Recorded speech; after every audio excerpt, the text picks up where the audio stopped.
कुछ दिन पहले हम एक म्यूचुअल फंड्स के बारे में हम बात कर रहे थे, तो मैं अब यहाँ पर एक कदम और आगे आना चाहता हूँ। हम इसका कंपैरिज़न ईटीएफ और म्यूचुअल फंड्स के बीच में लेते हैं। म्यूचुअल फंड्स की जब मैं बात करता हूँ, तो इंडेक्स फंड्स कह सकते हैं हम उसको या इंडेक्स कह सकते हैं।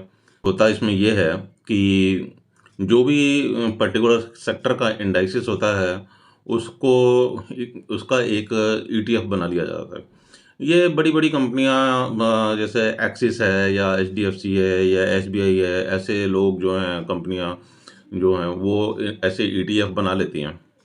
उस ईटीएफ के अंदर उस पर्टिकुलर सेक्टर के इंडेक्स के सारे स्टॉक्स उसमें ले लिए जाते हैं। तो होता तो ये इंडेक्स के लगभग और जैसा ही है ईटीएफ फंड, उतने ही स्टॉक्स उस इंडेक्स फंड में होते हैं, उतने ही इसमें भी होते हैं। परंतु जो फ़र्क होता है, अगर हम म्यूचुअल फंड्स के किसी लार्ज कैप में, स्मॉल कैप में, मिड कैप में या क्लोज़ली हेल्ड या ओपन एंडेड वाले में चले जाते हैं, तो उनका जो पोर्टफ़ोलियो होता है म्यूचुअल फंड्स का, वो 60, 70, 80 स्टॉक्स का पोर्टफ़ोलियो होता है। और जितना बड़ा पोर्टफ़ोलियो होता है, एक चीज़ समझ लेने वाली बात है कि हमारा जो ग्रोथ का मोमेंटम है, वो भी उतना ही स्लो होता है। जितना अच्छा आपको मोमेंटम मिलता है, वो कम से कम क्वांटिटी की प्रोफ़ाइल बनाने में हमको उतना अच्छा से अच्छा परफ़ॉर्मेंस मिल सकता है। तो इंडेक्स फंड की बात कर रहा था, तो उसमें भी एक चुनिंदा जो बेस्ट क्वालिटी के स्टॉक्स होते हैं, उस पर्टिकुलर सेक्टर के, वो उस इंडाइसेस में होते हैं। और पर वो सारे इंडाइसेस ट्रेडेबल नहीं होते हैं, इसलिए उनके ईटीएफ मार्केट में चलते हैं। दूसरी चीज़ है कि ईटीएफ में जो उस जो रेट होता है, जो एनएवी बनाई जाती है उसकी, जो उसका भाव निकाला जाता है, वो बड़े फ्रैक्शन में निकाला जाता है। उदाहरण के लिए मैं निफ्टी को ले लेता हूँ। तो निफ्टी आज 22,000 के आसपास चल रही है। बट अगर हम निफ्टी 20 को लेंगे, तो कोई कंपनी उस निफ्टी 20 को करीब ₹200 में चला रही है, कोई 300 में चला रही है, कोई 50 में चला रही है। तो इस तरीके से वो कर सकते हैं। उससे हमको ये बेनिफिट मिलता है कि अगर हम निफ्टी के इंडेक्स फंड में ही जाना चाहते हैं, तो निफ्टी के इंडेक्स फंड में जो 50 स्टॉक हैं, उन सारे 50 स्टॉक्स का बेनिफिट हमको ईटीएफ में मिल सकता है। और हमको 22,000 रुपये हमारे पास लगाने के लिए नहीं है, तो हम ईटीएफ में चले जाएँगे। वहाँ पर हमको 200, 500, 700 जो भी हम अपनी इन्वेस्टमेंट पर मंथ की करना चाहते हैं, और वो सारा पैसा आपका एक्यूमुलेट होता चला जाएगा, जुड़ता चला जाएगा। हर महीने हमने ₹500 का निफ्टी का बीज खरीद लिया, तो एक वक़्त में आकर के वो काफ़ी क क्वांटिटी इकट्ठी हो जाएगी और उसका आपको बेनिफिट मिलता चला जाता है। जो डिविडेंड इन स्टॉक्स में मिलता है, ईटीएफ के स्टॉक्स में, वो भी हमारे उसमें रिफ्लेक्ट होता है, एनएवी की भाव उस समय में बढ़ जाता है। तो इस तरीके से मैं इसमें ये सजेस्ट करता हूँ कि बजाय इसके कि म्यूचुअल फंड के में जाने के, हम ईटीएफ में जा सकते हैं। ईटीएफ को कभी भी खरीदा जा सकता है, ईटीएफ को कभी भी लिक्विडेट किया जा सकता है। कभी आपको इमरजेंसी में हमको पैसे की ज़रूरत है, तो उस वक़्त में हम कभी भी अपना बटन दबाएँ, एग्ज़िट करें, और अगले दिन हमारे अकाउंट में पैसे आ जाते हैं और हम उसका इस्तेमाल कर सकते हैं।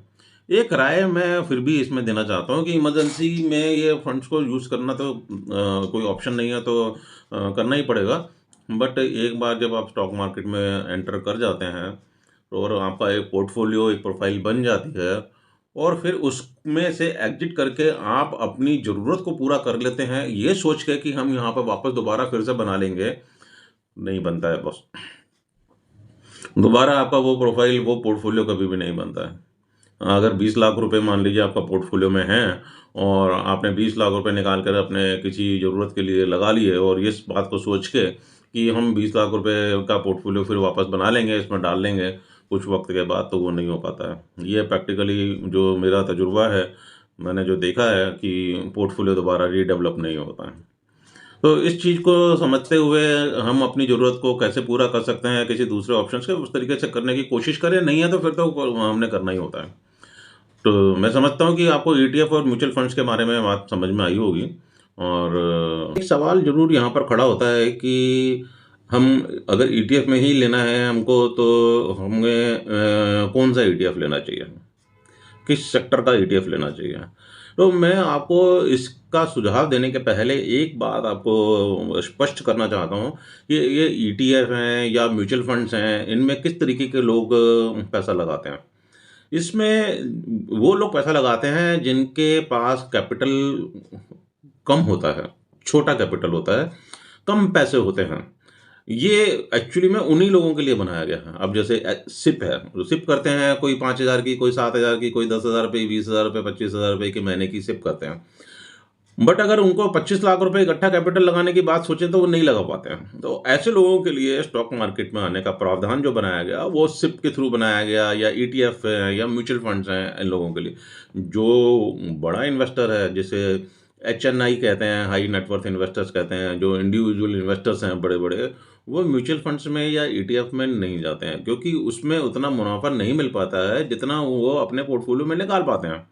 तो इसलिए वो उसमें नहीं जाते हैं। हाँ, अब वापस आता हूँ कि कौन-सा ईटीएफ में आपको लेना चाहिए, एंट्री करनी चाहिए। तो आपको डिफरेंट डिफरेंट सेक्टर के ईटीएफ में एंट्री करनी चाहिए। डिफरेंट डिफरेंट सेक्टर्स के ईटीएफ में एक-एक करके, एक साथ नहीं, एक-एक करके आप अपनी प्रोफ़ाइल बनाते जाएँ, अपना कैपिटल उसमें जोड़ते जाएँ। सबसे पहली शुरुआत जो है उस सेक्टर के ईटीएफ से करें, जो सेक्टर अभी पिटा हुआ हो। जिसमें अभी उम, उठाव नहीं है, जो अभी सेक्टर नहीं चल रहा है, वो सेक्टर में ईटीएफ में अभी आपको एक्युमुलेट करने का सबसे अच्छा मौका है।